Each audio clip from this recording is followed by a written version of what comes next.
suis tombé sur cette page dans ton livre qui est très intéressante Oui, sur la la grippe. grippe espagnole. Parce Oui, que je voudrais qu'on s'y attarde 2 minutes parce que ça va permettre à tous comment dire, les ayatollahs des injections oui, de prendre en compte un petit peu l'historique. Parce que j'entends beaucoup de gens encore aujourd'hui dire, «Bah oui, mais les vaccins, ils ont permis d'éradiquer des maladies» parce que, quand il y non, avait, la peste absolument. noire, quand il y avait le choléra, quand il y avait, enfin la peste noire, il y avait pas de vaccin à l'époque, hein, mais, quand il y avait, comment dire? La chikungunya du concombre, enfin je fais exprès de caricaturer, mais pour, toutes les maladies du XXe siècle, en gros, bah, il y a eu un vaccin, hop, il y avait plus de maladie. Voilà, c'est comme le covid, hop, il y avait plus de grippe. Voilà. Et donc là, on tombe sur page 152 sur notre chère Eleanor McBean, concernant la grippe espagnole de 1918. Mmh. En 1918, la supposée grippe espagnole a tué 20 à 50 millions de gens.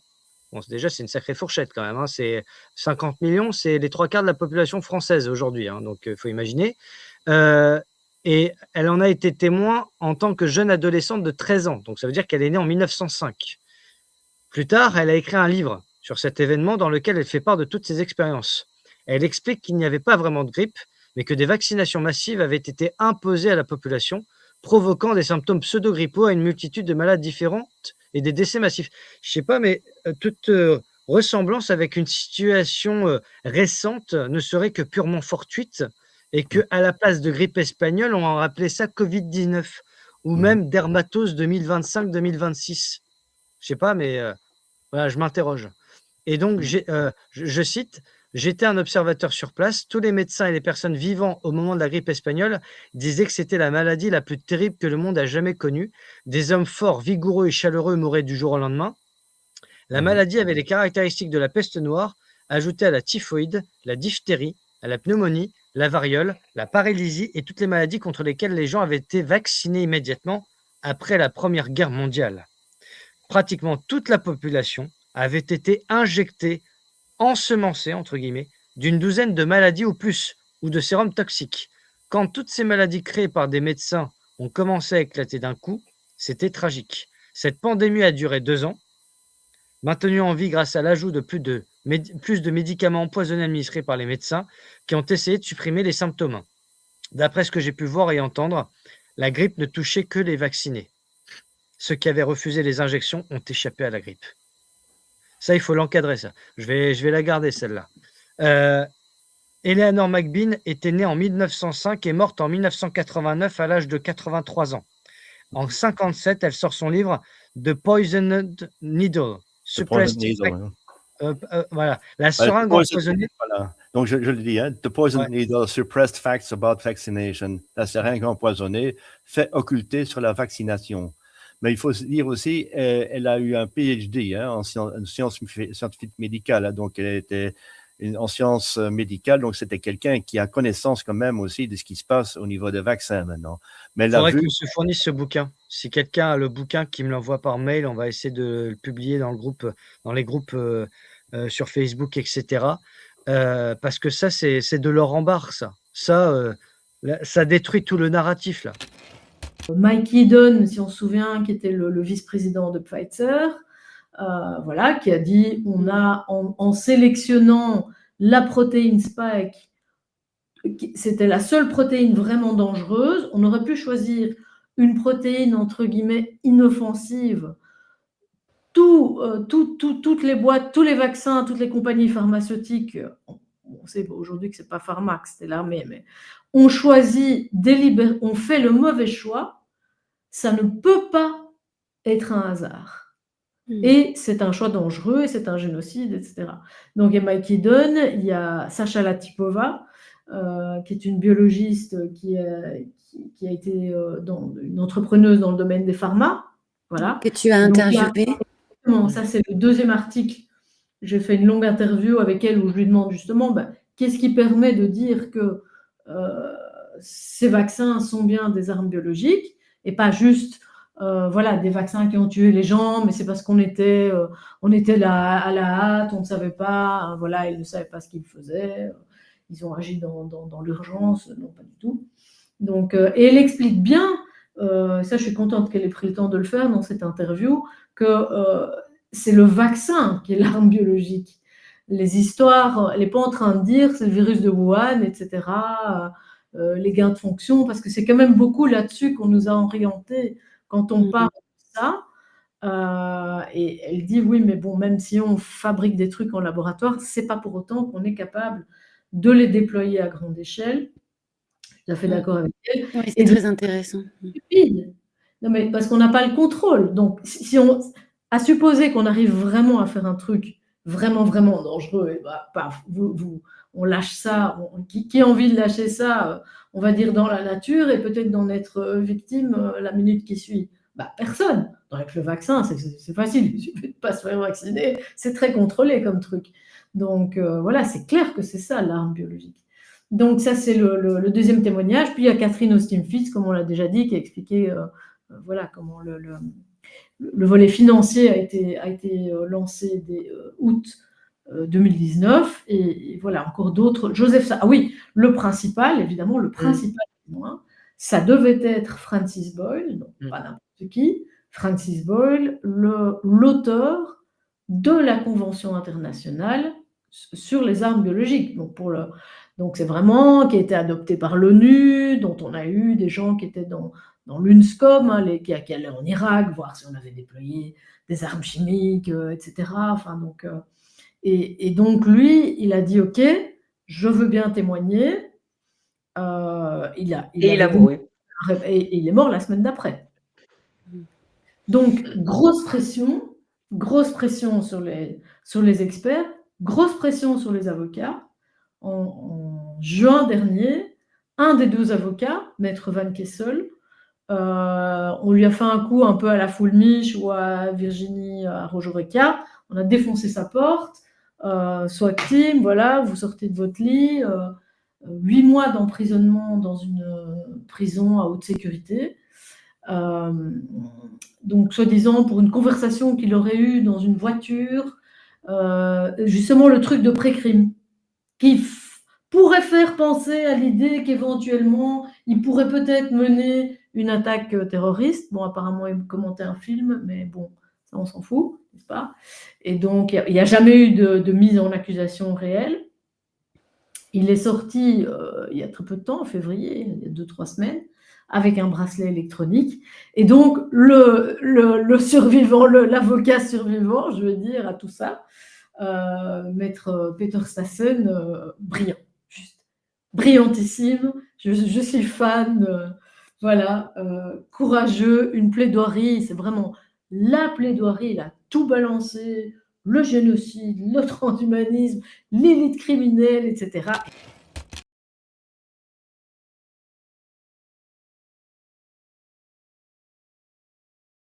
Gaza n'est pas le crime seul d'Israël. C'est un crime de tout l'Occident qui a donné carte blanche à Israël, à tuer, à génocider les Palestiniens dans une petite enclave tout à fait réglé, et puis dans le contrôle d'Israël, et puis des Américains, et puis on a décimé, on a tué les gens comme fous dans cette concentration camp, champ de concentration. C'était tellement affreux, et puis ça s'est déroulé pendant plus que 2 années, et puis c'est encore, maintenant, comment on parle, les Israéliens sont en train de massacrer les gens à Gaza, massacrer les gens à Libanon, à Beyrouth. Ils tuent les gens, dizaines des gens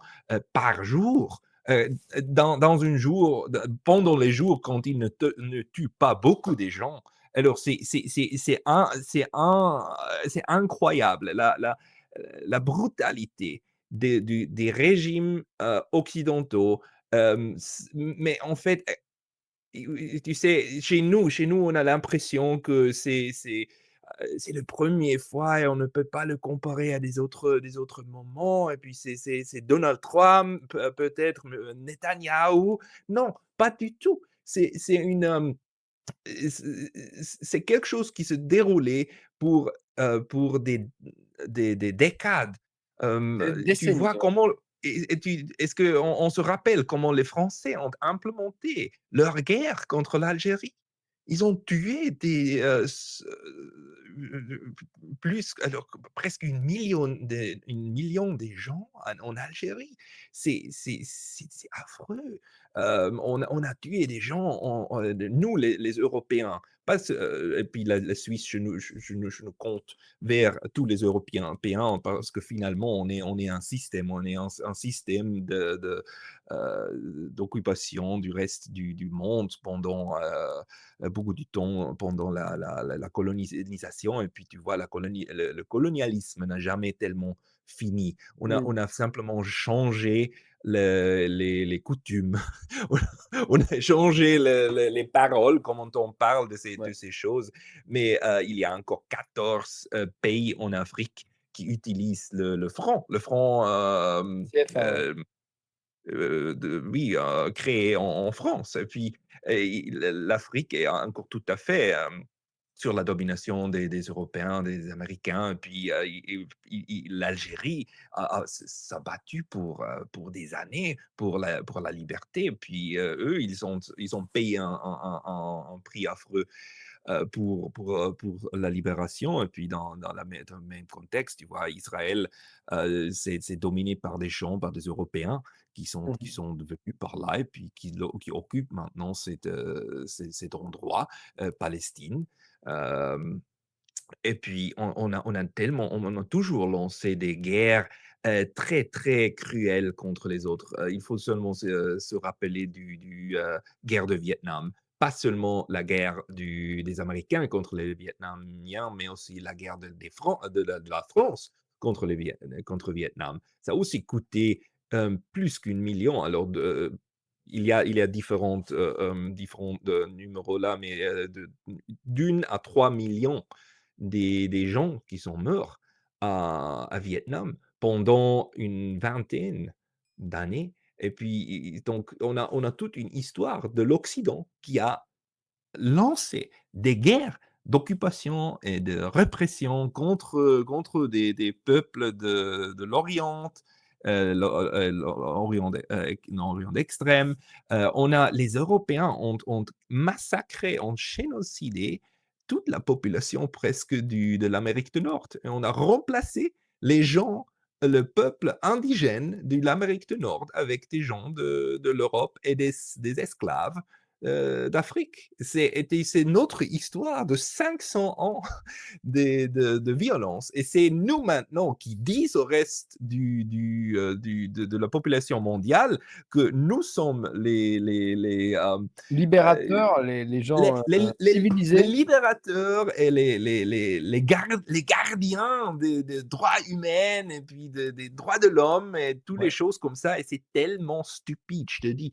Il faut simplement voir qu'est-ce qui se relâchait et qui a tué pendant les derniers 500 ans.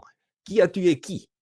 Et c'est assez évident que c'était nous, les Européens, les champs blancs, qui ont tué tous les autres champs d'autres couleurs, partout. Et puis, on n'est pas encore fini. Et c'est quelque chose qui me donne beaucoup de frustration, que c'est Ouais, moi c'est aussi. tellement difficile à comprendre que c'est nous, les baddies, les, les, On est les les, vilains.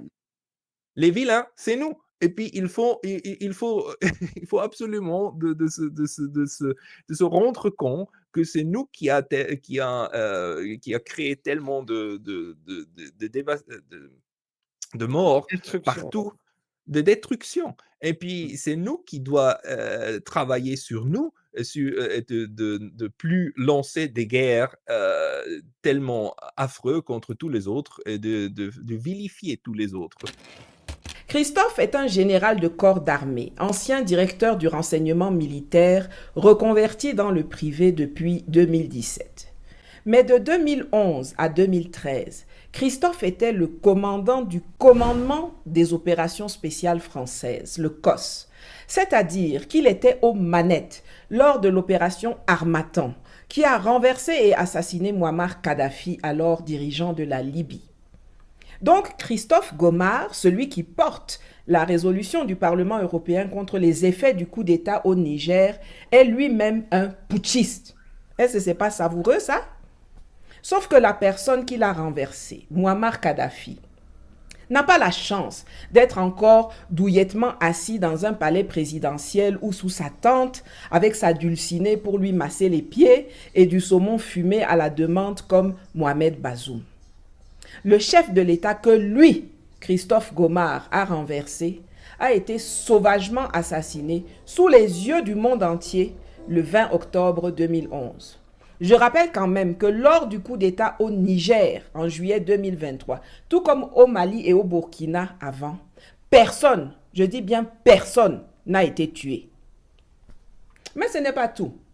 C'est également lui, Christophe Gomard, qui est à la manœuvre quand les forces spéciales françaises prennent position à Kidal le 30 janvier 2013 lors de l'opération Serval. C'est lui qui s'allie au MNLA, les copains des terroristes de Ansardine, Acmi, Moudjao, etc. et empêche l'armée malienne de pénétrer dans Kidal pour les dégager.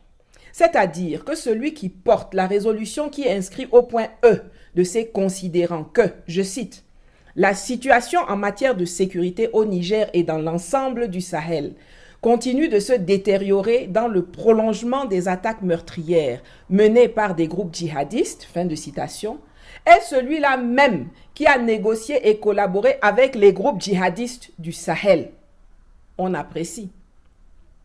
Il est aujourd'hui unanimement et scientifiquement établi que c'est l'assassinat de Kadhafi et la destruction subséquente de l'État libyen qui ont causé l'explosion et l'expansion du terrorisme au Sahel.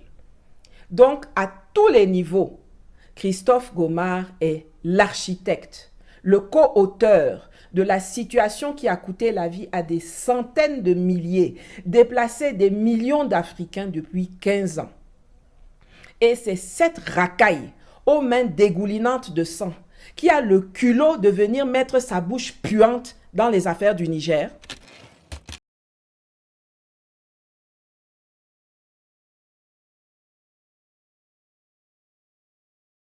La troisième chose, parce que donc il y a se présenter aux élections municipales, créer des collectifs citoyens pour être force d'initiative et de contrôle. Et la troisième chose, c'est profiter aussi de ces municipales pour, au sein de ces collectifs citoyens ou dans lesquels les gens se remettent à discuter entre eux, commencer à créer des groupements d'intérêt, c'est-à-dire à se réunir par typologie d'activité ou de centre d'intérêt pour commencer à élaborer un règlement intérieur, une charte ou une constitution, appelez ça comme vous voulez, autour d'activités et d'activités humaines. Pas seulement des activités industrielles, commerciales ou artisanales, mais aussi des activités au sens de l'enseignement, de la culture, du sport, des facultés, disons, spéculatives sur la place de l'homme dans la société, parce que dans Révolu Droit, je rétablis une dimension qui est une dimension philosophique de l'homme et une dimension spirituelle, une dimension qui n'est pas de l'ordre du temporel, mais qui fait partie inhérente de l'espèce humaine.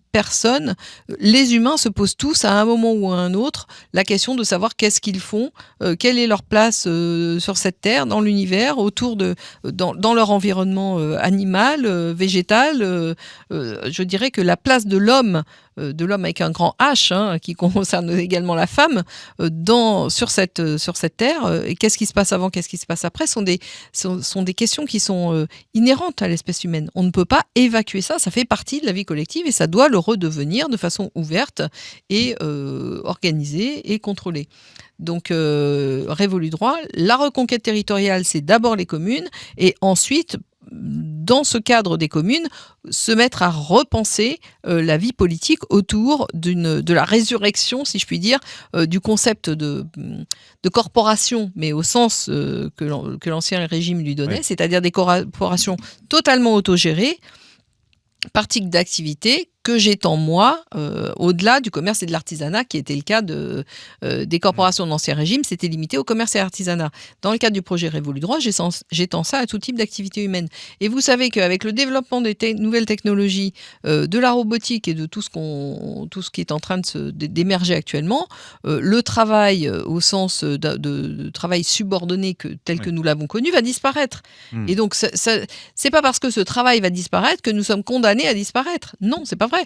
Les activités humaines ne disparaîtront que quand il n'y aura plus d'humains sur cette terre. Donc, tant qu'il y aura encore des humains, on aura besoin d'organiser nos activités, notre temps, comment on l'utilise, qu'est-ce qu'on aime faire. Et quand on aime faire les choses, on s'investit pour développer tout un environnement réglementaire autour de cette activité. Justement, comment tu perçois les choses par rapport à ces nouvelles technologies, l'intelligence artificielle, l'automatisation, etc., qui viennent prendre le travail, en tout cas qui viennent remplacer beaucoup de tâches humaines et qui pourraient demain, malheureusement, puisque ces technologies ne sont pas open source, les bénéfices qui sont liés... Certaines peuvent l'être, je pense. Comment on fait pour éviter le pire ?